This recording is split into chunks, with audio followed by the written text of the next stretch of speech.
የቀይ ቆንጆ የጸይም ቆንጆ የቀይ ቆንጆ የቀይ ዳማ ቆንጆ በጣም ቀይ። ሰላም እንዴት ናችሁ የቻናሌ ተከታታዮች? ዛሬ የናርዶስ አዳነን ፎቶ እንመለከታለን።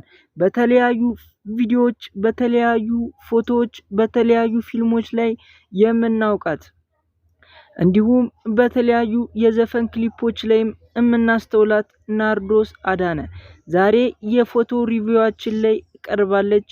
አብራችሁን ሁኑ።